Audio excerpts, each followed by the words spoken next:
Welcome to Insights. I'm Eric. Thanks for stopping by today. We're going to talk about corn, soybeans, and wheat. We're going to do a grain review. We haven't talked about all three of them in some time. We've usually talked about them in terms of their reports. We'll update the individual reports when something significant takes place. We've talked about corn a little bit ahead of time. Wheat is getting a little bit more of a mention, but again, it's not, there hasn't been anything to really talk about in terms of the trading price action, and that's not what we generally focus on. We focus on the evolution of the trade, the three time frames. They're currently in disagreement now with corn and soybeans. They're currently down, and even when they go back to alignment, I'm not sure they're going to be anything but mid or a late cycle. They remain highlighted red because they're PTD 1 or 2. The computer is seeing the price and cycle extension. Here's price and here's times cycles. They're extended.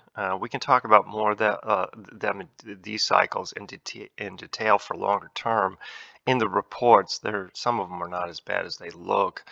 Some of these rallies that have taken place back into the 1800s are pretty significant. The real question here is, are we chewing through consolidation that's even in a continuation pattern? We'd say continuation of markup for a longer term rally, or are we about to roll over? Because these primary trends are getting extended and we're going to turn the primary trends down. In terms of the seasonality, we are entering October now, which is a seasonally strong period for all of these markets, and they tend to do fairly well across the board. So wheat should be moving through the seasonally strong period, but it was distorted a lot by the run-up that took place in the wheat producing regions inside Europe that have been disrupted. So the seasonality trade is probably going to be knocked out of its normal tendencies for at least a year, maybe a little longer. We're due for a rally for some of these. We are entering the corn and soybean stronger period. Soybeans in particular, this is a really start of a strong period. So what we're going to have to do is we're going to have to look at the price action, look at the setup, and we're going to have to discuss what energy is doing within them. We're not going to go into as much detail as we do in the report. We're going to save that if these things can jump the creek and break the coil and mark another or trigger another stage of markup inside the primary uptrend. But for now, we're going to kind of talk about some of the generalities that we're looking at when we see these three markets together. Corn is the corn and soybeans. Soybeans is the shorter term leader. You can see some of that, actually not in this matrix. We talk about that in the report. I thought we had that down there, but we don't, not in this matrix. In general, I'll say soybeans is the shorter term leader through 1959. That's taken over. I believe corn then takes over the leadership from a longer term perspective. Corn goes back in 1800, soybean back to about 1913, I believe, and wheat goes back into 1820, somewhere in that time frame. You can see they're in different parts, different phases. This one's jumped there. Corn has jumped the coil. Soybeans is still working on it. It has a much bigger coil, probably has more energy to break through the upper bound of it. Corn, and it didn't have as big of a coil, but it did show a big, decent sized break and big fire up through the volume. But we're not going to talk about specifically what's taking place in individual markets. We're just reflecting that corn has jumped, soybeans has not. Soybeans could test the lower end of this, but it may not either as we talk about energy. And wheat is further behind. It's working on its coil after a sharp sell-off, of which few people really saw that one coming. The computer flagged the big air pocket between 1054 and 792-ish, somewhere in there. It did hold that area. Now we're working through it. I think once it breaks above and breaks into this coil, we're going to make a few observations about energy. This thing could run back again, get back up to that 1054 before it stops. It's going to get into, and I think it's technically inside of an air pocket already, but we're not going to look at that either. We're just looking at a broad overview, and we're focusing mostly on energy. It is the energy that is enticing inside the grain market for anyone who's watching this. You can see the grains DI down here. I think it's up in this area right here. Yeah, there it is. So it's in the comps. These are composites. This is composite grains DI. It's 1851 and 27. You click this link right here and you're going to get this chart, this one right there here. One of the things that you're going to notice is that energy is rising, and it's taking place as price is rising in general from Tuesday over last Tuesday, because that's how energy is calculated. It's delayed until it's released on Friday, but energy picked up. It rose. It rose from I don't even know what the number was last week, but it picked up from the previous week, and it's done that consistently across all components of the grains DI. Soybeans is here. It also rose. It's got a little bit higher WA, which means there's a little bit of participation. I'd like to see this market get a little bit more quiet than where it is. But in general, they're all showing the same thing, which is increasing amount of energy input into a rising, slightly rising environment. So that suggests the invisible hand wants into this sector for whatever reason. I know people are going to try and frame that based on what's going on in the outside in the world and sound the risk on, risk off environment with stocks. How does the grain market fit in? If the dollar is rallying, how can the grains rally? Well, they can rally too. Historical relationships tend to break down as empires tend to fade and die, and we're getting in the final stages of this one. That's another topic altogether. We have more discussion about what's taking place in terms of the risk on, risk off, in terms of what's taking place in the dollar, what's taking place in the economy. If you want to check out the reports that are out there, you can go study, I think it's the special report that's out there. It's a 10 or 11 part video series about what's taking place. There's also, and most of it's a discussion of terms of trading, but then some of it is also fundamental discussions about what's taking place in the world. The economy and stock reports goes over some of that as well, introduces other concepts of timing. And I think the dollar index report is critical to understanding what's taking place in the world and why most people do not understand how the dollar can rally and how commodities can follow them higher. It's not a sign of everything is returning to normal. The fact is, if the two move together, it's a real warning. It's a real warning that the system itself is deteriorating, and corn and soybeans and any type of food can certainly behave like a barter commodity, and it can actually act as a form of currency risk hedge. It can also act as money throughout time. Just depends on how bad things get and how bad confidence is torn in the institutions that follow that are defined by society, not only the West but also the East and the economies within them. So the point here is that what we don't want to really go into those into detail there. You can go check out the reports for further discussion on that. It's corn, soybeans, and wheat. We are starting to have an upward drift. Everybody's worried here that this is it, but I don't. This is a halfway decent sell-off down, but I'm not sure you're going to have an upward move in corn. You're not going to have an upward move in wheat. If they do take place, the correlation between these three markets is exceptionally strong. It's almost one, which means that where one goes, they all go. It just depends on who's going to be the leader in the moment. For now, it's been soybeans, but it could be taken over by corn. And wheat was a leader for a while until it broke, but it could resume that in the future too. But the point is you can't have two of them going up and one of them going down. It's unlikely that that's going to take place. And we can see that energy, and we talked about it, it's moving higher as price is increasing. It's still relatively quiet across the board. This is the grains DI. You can go follow that when you subscribe to the matrix down here. And you can keep an eye on all the grain markets in the 3 time frames, whether or not they're aligned, whether or not they're in consolidation, and where the cycles go. These are late cycle plays, but to understand where corn and soybeans and wheat are going to go, You better have a really long database, and you better understand how far these impulses can go.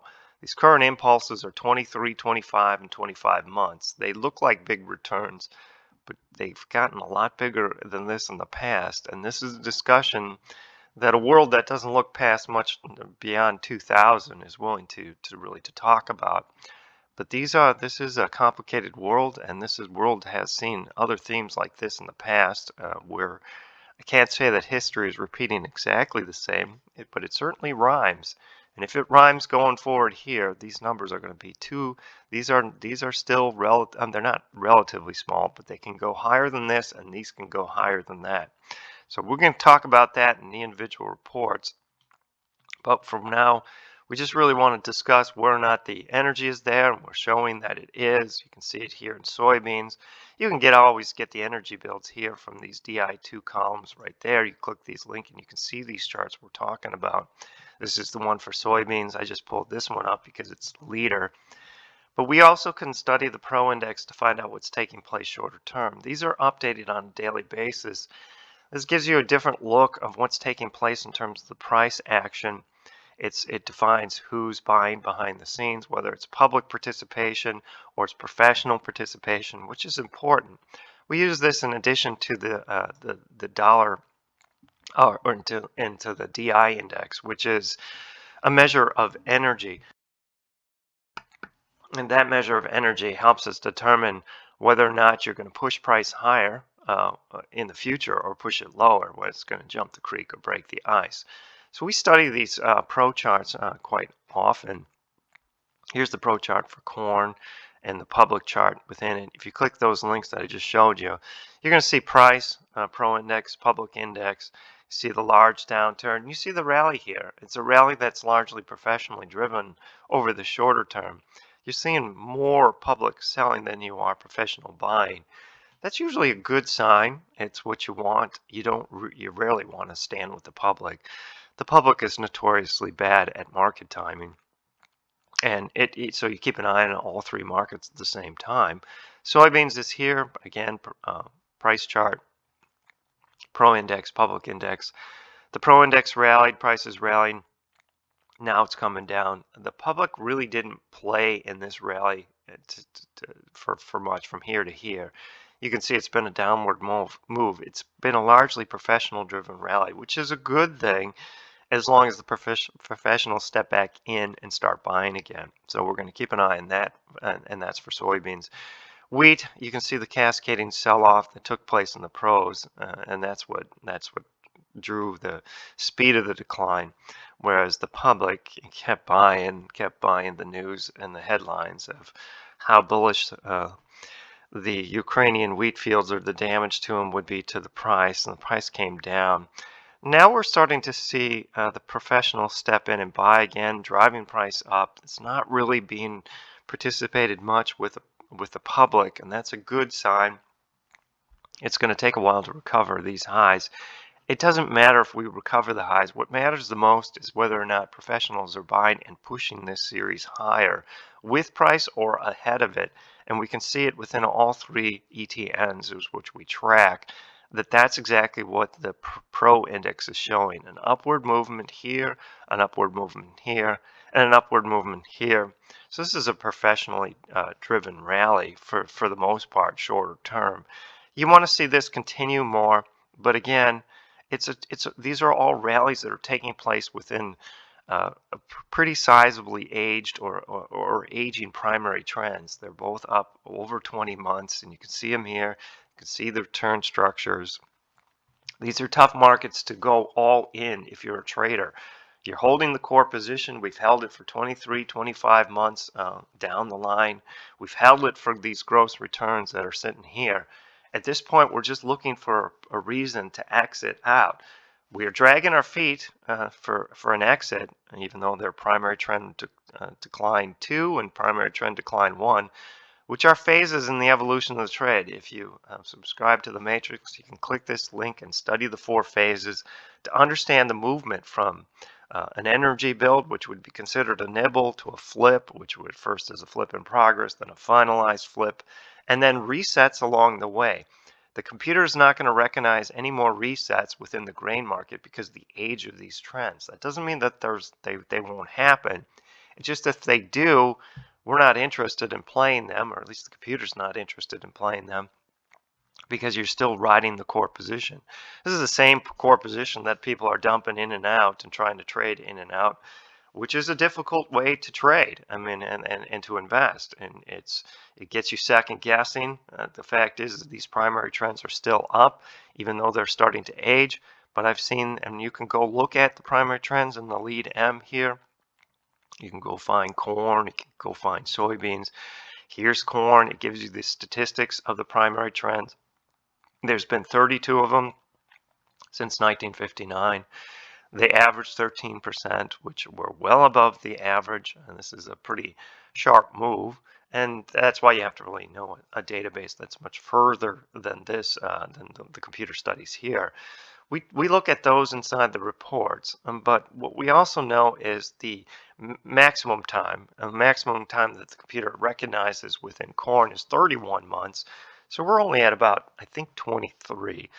So there's more time even within the impulses through 1959, and there's even more time when you consider the impulses going back to I think it's 1850 is when corn first came out, or 1860, or at least we've located the data for corn in the United States. So these are trends that you're going to keep an eye on. This is a primary trend that's getting old, but it can continue higher because I've seen these numbers, and the computer's seen these numbers go for 40 months, which is a doubling of where we are today, and much higher prices in terms of gross returns. But to jump on them at a late cycle without understanding that there's exceptional risks, when you have price cycles near to, you have time cycles that are greater to or approaching to, they all carry risks. But that doesn't mean that this couldn't align back up. We could head to triple alignment, and you could see it here again. You'll see this one's double alignment. It'll be triple, and that's with the double arrow, and then you'll see a triple arrow up. They can come again as we enter the seasonally strong period, which takes place really between now, here in October, through next May, which is something we've tracked. It's kind of the life cycle of the seasonal trade, but there's a bigger life cycle that's taking place because we have watched these trends continue higher for almost 2 years now, or for 2 years. I mean, it's a long move. Many are calling it over. I wouldn't call it that yet. It doesn't mean that if the next reset comes up that it's something that you would buy aggressively. It's basically understanding, and it's understanding how to manage the core position. And that core position is going to have to be sold eventually because this is not going to go up for 60 or 70 months. You're approaching the final stages of this, and it's marked really by these cycles right here. If you have any comments or questions about corn or soybeans, we're going to update this stuff when they inside the reports, and we will likely restart them again because I think they will be pretty important and pretty critical commodities in 2023. These are going to expire. A few of them have different start times. One of them, I think, soybeans are going to expire here in November. I think it's this one, the next reports. Whether we update that report one more time, we're not sure. But if we do, we'll likely restart it again. And I think anytime that we update a report, it's usually something that's fairly significant. So if you let us know if you have any questions about how any of the stuff works within the evolution of the trade, or how we track the grain markets, or how any of the reports go, or how you use the matrix. We're leaving this one open for people to watch and to just see what's taking place inside the grain market. So we'll talk to you guys real soon, and keep an eye out for any updates to those reports.